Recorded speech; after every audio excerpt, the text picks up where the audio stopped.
যিনি খাম প্রদান করেছেন আমাকে খেয়াল করে থাকবেন, উনি কিন্তু প্রথম দিনের ভিডিওতে যা সাক্ষাৎকারে কিন্তু উনি বলেছিলেন যে উনি একটা ডকুমেন্ট দিয়েছেন। ঘটনাটা একদম সত্য কথা। আমাকে কেউ ষড়যন্ত্র করে এটাকে ঘুষ নামে চালিয়ে দেওয়া হচ্ছে, এটা ঠিক আছে। আমাকে এটাতে যারা উপস্থিত ছিল, বেশ কয়েকজন সাংবাদিক সহ আরও লোকজন উপস্থিত ছিল। যদি ঘুষই হতো তাহলে তো লোকজনের মধ্যে আমি ঘুষ নিতাম না।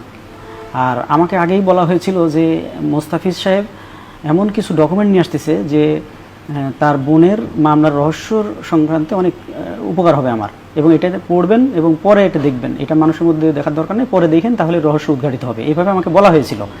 তাই যখন উনি খামটা চান আমার কাছে, আমি তখন খামটা দিয়ে দিয়েছি।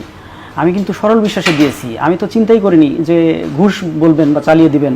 আমি বলেছি যে যেহেতু আমাকে আগেই বলা হলো যে ডকুমেন্ট নিয়ে আসতেছেন মোস্তাফিজ সাহেব, তাই আমি মোস্তাফিজ যখন বলে ভাই খাম দেন, তখন আমি মনে করছি যে ডকুমেন্ট যেহেতু দিবেন, বলাই হয়েছে আমাকে আগে, তাই আমি ডকুমেন্টটা দেওয়ার জন্য তাকে দিয়েছি, খামটা দিয়েছি, এবং পরে উনি খাম দিয়েছে আমাকে দিলেন। কিন্তু খেয়াল করে দেখবেন খাম কিন্তু একটু মোটা খাম, যে খামের মধ্যে ডকুমেন্ট ছিল দেখাই বোঝাও যাচ্ছে। এখানে কিন্তু ঘুষের টাকা থাকার প্রশ্নই ওঠে না, কারণ আর ঘুষ যদি থাকতো তাহলে লোকজনের মধ্যে, সাংবাদিকের মধ্যে এটা কেউ নিবে, এটা কি বিশ্বাসযোগ্য কথা? এটা তো একটা বাচ্চাও বিশ্বাস করবে না। হ্যাঁ, আমাকে এটার কেউ ফোন করেছে, কিন্তু আমি নিজে যেহেতু আমি এরকম বিব্রতমূলক কোনো কাজ করিনি যে আমি ঘুষ নিয়েছি, এরকম কোনো তথ্য প্রমাণ দিতে পারবে এরকম আমার কাছে বিশ্বাস হয়নি, যার কারণে কাউকে আমি পাত্তা দেই নাই।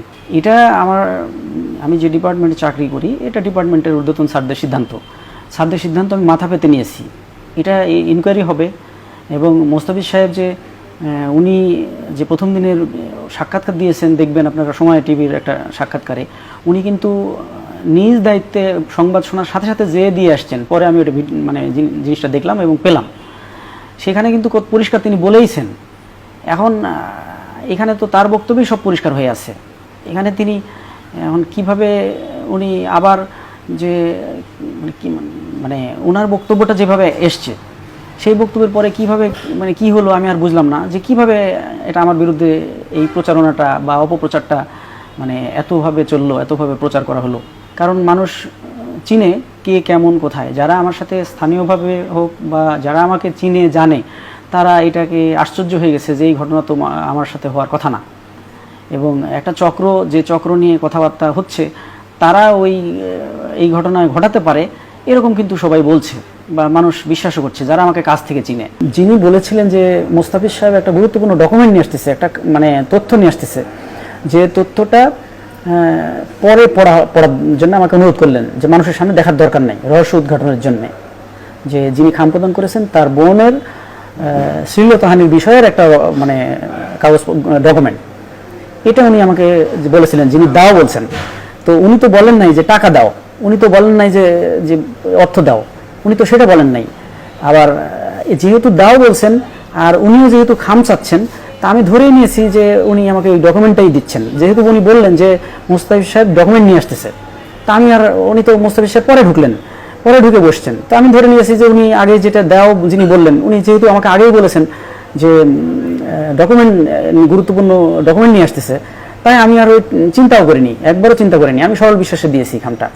বুঝনের বিষয়টা হলো এরকম যে ওইখানে ভিডিওতে কিছু কিন্তু কথায় ভিডিও করা নাই অথবা কাটছাট করা হয়েছে, কারণ ওইটা কিন্তু এক লাইনের উত্তর না, ওটা বুঝেন বলবো এটার এক লাইনের উত্তর না। উত্তরটা হলো এরকম যে মোস্তাফিজ সাহেব ওনার বোনের রেলওয়েতে চাকরি করেন, উনি তার আরেকজন কর্মচারী দ্বারা শ্লীলতাহানির শিকার হয়েছেন।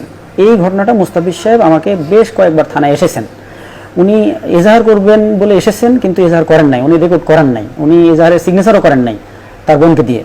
উনি কিন্তু আজকে সিদ্ধান্ত নেন যে এই ধারায় করব, কালকে বলেন ওই ধারায় করব, পরশুদিন বলে যে আমি পরে আসব, আপনি মামলা রেকর্ড করেন না, আমার বোনের ইজ্জতের ব্যাপার, প্রেস্টিজের ব্যাপার।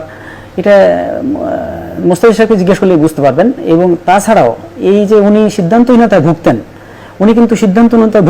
এবং ওই ভিডিওর মাঝে কিন্তু বলা হয়েছিল যে আজকে মামলা করতে আসছেন, তো মামলা করতে আসছেন, কিন্তু উনি তো সিদ্ধান্তহীনতায় এর আগে বেশ কয়েকবার ভুগেছেন, এবং সেটার প্রমাণ আছে। আমি এই ঘটনাটা জানার পরে আমি এটা কিন্তু তাকে মামলা রেকর্ডের জন্য বারবার আমার কম্পিউটার অপারেটরের সাথে বসাই দিয়েছি। আমার থানার যখন আমি ছিলাম, থানার সেকেন্ড অফিসার, তদন্ত, কম্পিউটার অপারেটর, মুন্সি, এরা কিন্তু সবাই জানে যে উনি সিদ্ধান্তে একমত ছিলেন না, এজাহার রেকর্ড করতে দেন নাই। উনি কিন্তু সবসময় সিদ্ধান্তহীনতা ভুগতেন যে আজকে এই ধারা, কালকে ওই ধারা, অথবা এই ধারা দিলে কেমন হয়।